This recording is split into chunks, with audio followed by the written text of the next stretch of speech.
Broadcasting from the business capital of the world, this is the Podcast Business News Network. Welcome back to the show. We are honored to have our friend and president and manager of Cooper Law, LLC, joining us today. Yes, we're here to talk more about the work he does and amazing with his negotiations and all that he does. We're going to talk today more about his work here as an attorney. How are you? Good. Well, excited to have you here, hailing from New Haven, Connecticut, but I've heard a little rumor you've traveled a lot. So we're going to find out more about Isaiah and, of course, all that he does. First and foremost, best form of contact for you, would that be cooperlaw.net? Hi, Cooper at cooperlaw.net. Perfect. Thank you so much. And do you have a phone number we can reach you at? The easiest number is 203-233-4547. I have another one, but I don't use that as much. Perfect. Well, thank you for being here, and we're excited to talk. So give us a little overview, if you don't mind, about what you offer. What type of legal services do you focus on? Well, I'm a business attorney. I help people form companies, but I help people buy and sell companies and buy and sell assets. Transactional work. I think of myself as a transactional attorney. They used to refer to us as corporate attorneys, but since people don't use corporations very much, um, uh, I think of myself as a transactional attorney or a business attorney. Fantastic. And, So I help people buy and sell various assets. I help people open and close assets. I help people with transactions to get bank loans or financing for their business, or to, in some cases, with new early stage companies, to raise capital using equity financing, selling interest in their company in order to raise capital for a new business idea. wow. And I know there's a lot for us to talk about today. We're going to get to, the main points that we want to talk about. But before that, I want to jump into a little bit about yourself. Tell me where you grew up and kind of what inspired you down this path. Because I know you were into music. I thought you were going to be a musician. Could you share a little bit I of that am a story? musician. Hmm. I mean, I was a professional musician full time Wow. into my 30s. I didn't go to law school until I was 33, but nonetheless, I've been practicing. I'm completing my 21st year in my own firm, but my 33rd or 34th year of practicing law. So, but I grew up on a farm outside of Middletown, New York, which is 60 miles northwest of New York City. And we raised chickens and sold eggs. And my first business activity was selling eggs before anyone had drive-in windows, fast food chains or banks or pharmacies. We had a drive-in window, and the customers could drive the big driveway around the house, come down by the back mudroom where we had a window that we opened, and a counter that we would, sell eggs from.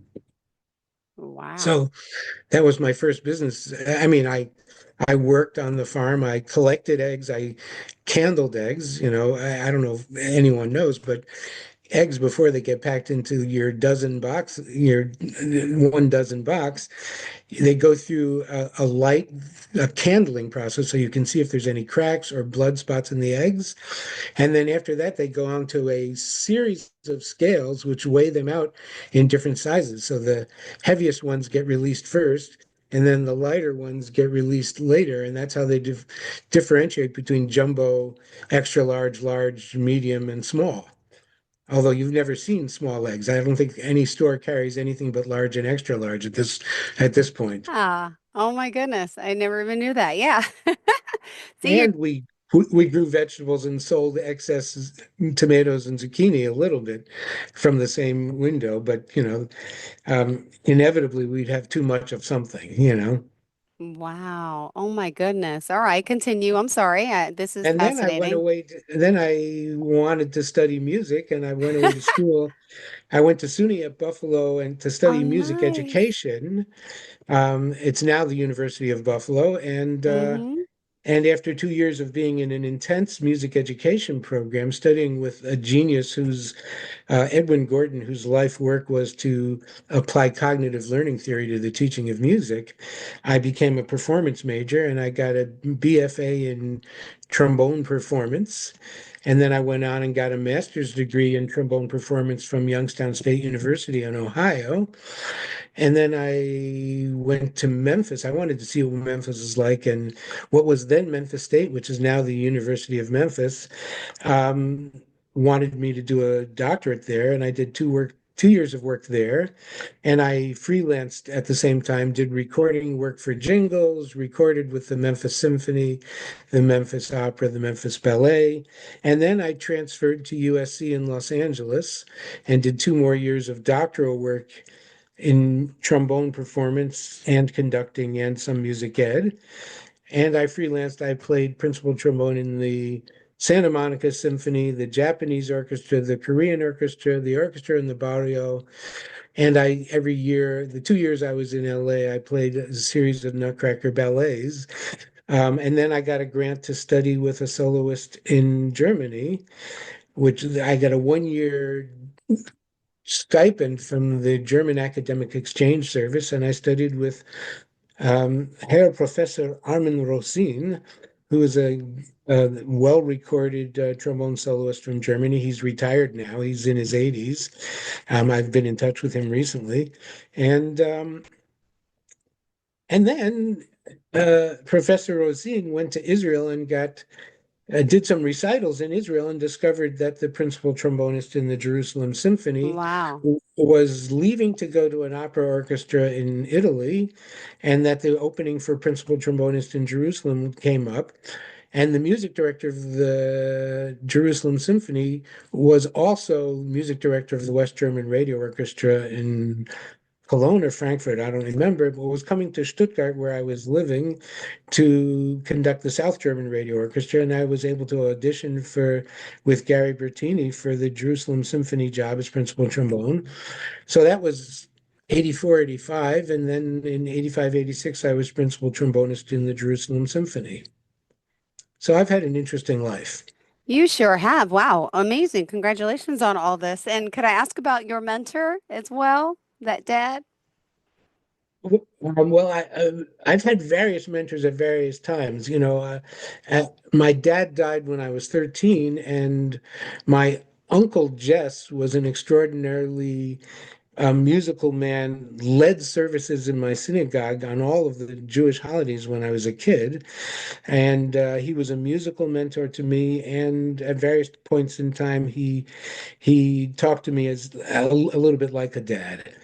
So and there was music that he introduced to me that I've used as the foundation for various pieces that I wrote. So, but then I've had other mentors. The other mentor, the musical mentor, when I was in Buffalo, I worked for, my God, my brain just went totally blank. Um, It happens. it, Don't Well, worry. I studied with Dick Myers, who was the principal trombonist in the Buffalo Philharmonic, and I also took lessons from Don. Where's my yeah, I'll come back to that, or maybe we'll cover that some other time. But he ran a small publishing company of brass music, and I was doing title pages for new pieces he was publishing. I was sending packages of music to music stores all over the country. And then he bought a music store, and I was also selling music in the music store. And then we played chamber music together. In addition to him teaching me, we played music together. We had a trombone quartet that we played in, and occasionally a brass quintet. Um, and he was a valuable Wow. uh, a mentor and advisor. He he could play anything, and he was an extraordinary individual. Anything on the trombone. So, Got it. Amazing. Well, thank you for sharing this. And I do want to kind of dive over now into, really the work that you're doing, how you're helping people structuring companies, acquiring companies, simple estate plans. I mean, there's a lot that you do. And I just want everyone to obviously, realize they need to contact you. Cooper, Isaiah Cooper, how do we contact you? Tell us the phone number again. well, phone number is 203-233-4547. Email is icooper@cooperlaw.net.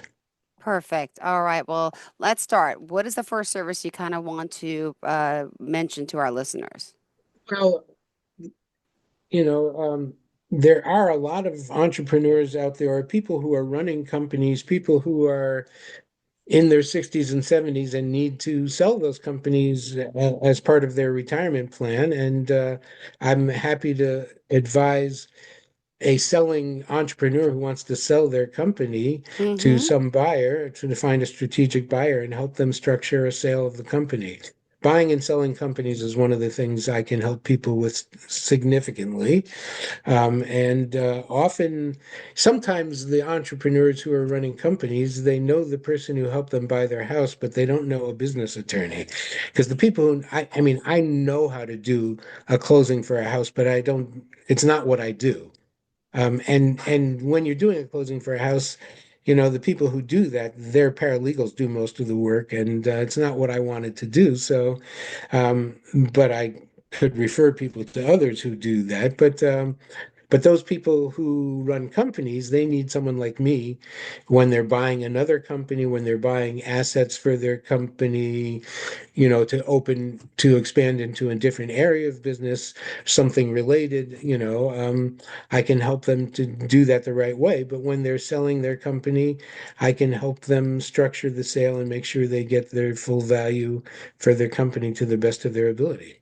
Beautiful. Thank you for that. What else? What other services do you provide and specialize in? And I've by the way, what types of businesses are we talking about? I've represented all sorts of businesses. Having played music, I've helped some music businesses. I've helped performers with performance contracts. I'm interested. There's a CT folk group which I was doing contracts for performers who were coming in to perform for them, and I was doing that as a pro bono thing. But I've done distribution agreements. Done employment agreements for the CEOs of companies. And then sometimes when companies are changing the management, I've done agreements for employing a new CEO or for a new CFO or other major C-level executives in companies. And I've done distribution agreements for various companies. And I've done a whole wide range of things, and I've had some great mentors, people I worked with. I worked at four law firms before I opened my own firm, and in each place I had various mentors who I learned a great deal from. Um, So th- when I first started practicing law, I wanted to do more transactional work like what I'm doing now, but I did transactional tax work, and I was at a firm of about 75 attorneys in New York, which doesn't exist anymore. But we represented Carl Icahn, who's a major investor in a lot of companies. He's a well-known person, and I represented others who were the three tax partners at that firm. One of them was helping people to structure businesses. One was only representing registered investment companies or mutual funds. And I was doing transactions where mutual fund companies, one company was um, acquiring a portfolio of other mutual funds. And then there was one partner who was representing people in litigation with various tax authorities, which that's not my real area of expertise, but I helped out in various small ways. But that was the first 3 years of my practice. And after that, I moved to Connecticut and started doing more of the type of work I'm doing now, helping entrepreneurs run their companies, hire people, have distribution agreements, have supply agreements from suppliers of the products they needed to make whatever they were making, and and transactions buying and selling companies. Wow. Oh my goodness. This is fascinating work you've done and continue to do. And I love hearing these types of stories. It also, it just, proves the type of work that you're doing and shows people that you have clients that keep coming back, right? Yeah, I mean, and then every now and then I do something else. For years, my business clients would ask me to do an estate plan for them, and I refused for many years, even though I understood the basics. And then finally, I got myself a good set of basic estate planning documents from a seminar, and then I started doing them. I'll do, if someone has a great wealth, I won't do full estate planning for them because there's a lot of complicated things you can do that are more advanced in that area. But just to get someone a last will and testament, a power of attorney document, a durable power of attorney, and an advanced healthcare directive, or I know in Connecticut, I do an advanced healthcare directive, which is also names a healthcare representative who will make decisions in the event that the principal isn't able to make decisions, but also gives instructions of the sort of care they want and in what circumstances they want it. And then in New York, they separated that out into two different documents, a healthcare proxy and a living will. So I'm admitted to the bar in Connecticut and in New York. So. Wow. Oh, amazing. And a lot of the work you're doing, though, are you doing a lot of this type of Zoom telecommunications, or is it still a lot of it in person? I mean, with all the documents and all the signing and meetings. In person and on the phone, but I'm open to doing Zoom meetings and or team meetings some occasionally, but I'm more comfortable. I've used Zoom a lot more than any of the other similar types of structures. But yeah, um, it's interesting. I have done work for clients where uh, which is shocking to me in light of how complicated what I do is, where I've never met the client in Wow. person. Wow. We've done it all online and via email and occasional phone calls. Amazing. I love hearing this. Oh my goodness. And by the way, you've worked for how many law firms before you started your own practice? Was it four? Four, yeah. One in New York, one in New Haven, one in Hartford, and one in Wilton. Wilton is near Westport in Connecticut. So, Oh my goodness. Fascinating this work you're doing. And what else? I mean, there's still so much more to the services and products you provide. Software licensing, right? Shareholder LLC agreements. And what about yeah. estate planning? Well, basic estate plans I'll do. If someone has great wealth, I'll find them someone who does the more complicated, higher end stuff for wealthy individuals. But your average mom and pop person can come to me and I can do a very good job with them and make sure they will get the care they need. So, Wow, amazing. Well, let's also talk a little bit more about some of the other services you provide. What else in particular do you think is important for us to kind of talk about today to let people know that you're available? um, well, I'm happy to help people sell their companies. That's one of the main things I do. But, when you know, often when someone is selling a company, people often believe that their company has greater value than it has. And one of the things I'm actually doing a webinar tomorrow on preparing a company for sale or for new financing. And, I find that entrepreneurs often they have an overvalued sense of the value of their company. They think they're making this, they're doing this much Mm-hmm. constantly, and they think it's worth more than it is for someone who's buying it. Got it. And I can give them a realistic view of what it's worth based on looking at their financials and thinking through some of the issues that come up as they're preparing to sell. And it's also how good the offer will be for a company like it will depend to a great deal on how well Yeah. organized they are. If they have all the information ready to go, if they've looked at their agreements with their bank and they and They know what their obligations are with their bank. And if they've done acquisitions, if someone wants to buy their company, they have to show all of the history of the things they've acquired over time and be able to show clearly how it was done and to know it was done properly and that it was well documented. So that's part of preparing a company for sale is to look through all of the history and make sure it's all available and ready to be looked at. Amazing. And let me ask, I know you mentioned, well, you have, is it two adult children you said? Are they in Philadelphia?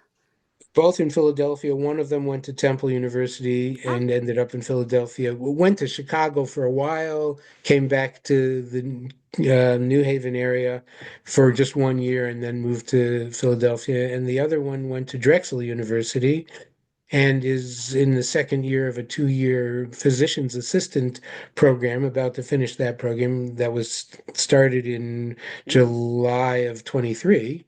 So no And one will else in the family an attorney? I have cousins who are Okay. attorneys, but none of my siblings are attorneys. They were all programmers, and in early stage companies sometimes, or my brother-in-law owned various companies and financed various companies and did various things. And my brother worked for Fidelity Investments as a programmer, so he's retired. And my sister worked for Amex early on in her career before she had children, but she didn't, she did that for a few years before she had children.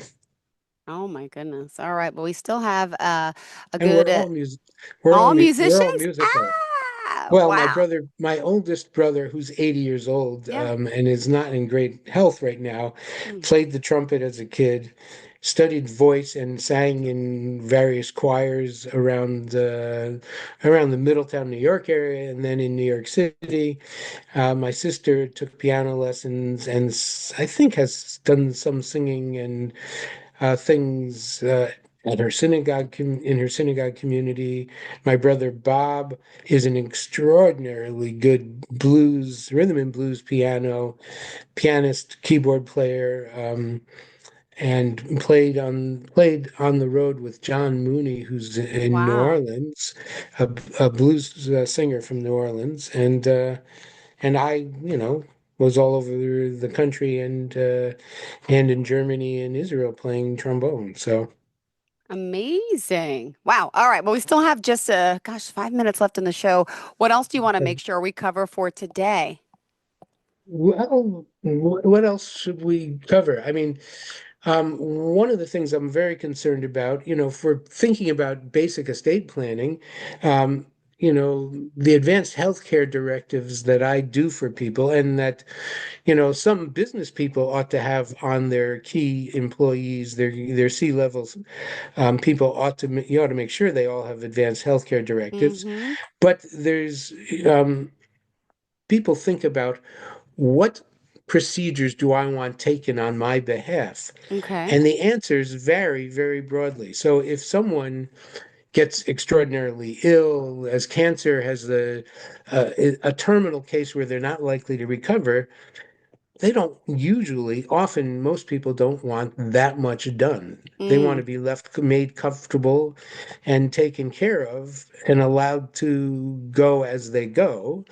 But if someone is younger and has every likelihood of recovery from whatever ailments they might have, or if they get injured in an accident or something like that, and they're likely to recover, but it'll take some time, they usually want everything done for them. So in my advanced healthcare directive, I allow people to indicate what they want in both of those circumstances, which gives their whoever is their healthcare representative, who if someone becomes unable to communicate with their doctors and their medical providers, their service providers, their healthcare representative will have Mm-hmm. a better sense of what they want and don't want in the various critical circumstances where those issues arise.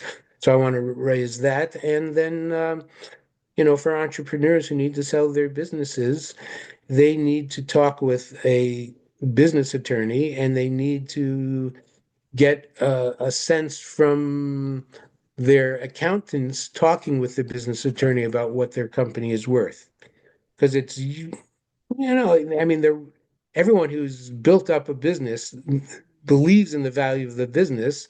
But sometimes those entrepreneurs who are running a business are wearing too many hats, and Yeah. no buyer wants to wear all those hats. So they have to replace themselves within the business before it becomes a business that's easy for someone else to buy and take over without Yeah. having too many jobs and without being working too hard. So there's ways to increase the value. The value of that company goes up when you hire the right people to do all the different tasks so that the entrepreneur who owns the company isn't doing too much. And so Got that a it. buyer can buy it and run it without themselves having to have 20 different jobs and being overworked and have no time for their family and friends. Mm-hmm. All about moderation, right? Oh my Right. goodness. Well, thank you so much. It's been a pleasure, getting to know you. I'm glad we established this first show, getting to know all the services that you can help people with. And one more time, what states are you available to help in? I'm admitted to the bar in New Haven and Connecticut and in New York. I got the new part. All right, New Haven in Connecticut. I'm in New Haven, Connecticut by anyone in Connecticut and anyone in New York. Although, I can help people in both of those states. I'm not admitted in other places, but often Mm-hmm. someone who's running a company in other places, many of the issues aren't particular to that bar, but I don't practice law in any other states. Perfect. All right. Well, thank you so much. Pleasure having you here. And Well, again, thank you. we want to reach out. Remind us one more time how we do so. Telephone 203-233-4547. Email icooper@cooperlaw.net. Perfect. Thank you so I look much. Have forward a to meeting people. fantastic, same here. Thank you so much. Pleasure having you here. And if we don't speak before the holidays, happy holidays, Merry Christmas, Happy Hanukkah, Happy New Year. But hopefully we'll be back again soon. Likewise. Great. Take Thanks care. so much. Bye bye. Bye-bye. Are you looking for even more of the podcasts and hosts that you love? The Podcast Business News Network is proud to announce that you now have even more ways to listen live. Check out the MyTuner Radio, online radio box, and Simple Radio apps on iOS and Android, or find us online. Search for Business News Network on mytuner-radio.com, or search Podcast Business News Network on streama.com and onlineradiobox.com/US. Take your podcast on the go and don't miss a minute of the action.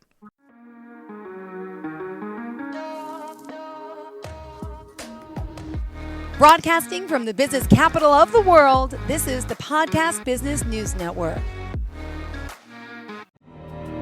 For nearly 2,000 severely injured veterans, everyday life has become filled with barriers. Day-to-day simple tasks can become pretty daunting. I have to carry my chair up 2 flights of steps or have somebody do it for me. What scares me the most is just the falling. When I'm struggling with my house, I think, to have that one great barrier just knocked down, it's crucial. Home for Our Troops is a wonderful nonprofit that builds a Mortgage-free, fully adaptive, handicap-accessible house. And there's no catch. It'll be our very first home that we've ever owned. This is a game changer. This is where your life begins again. We need you to join us in completing this important mission. Please visit hfotusa.org and help build homes and rebuild lives. Because of you, everything's going to be okay.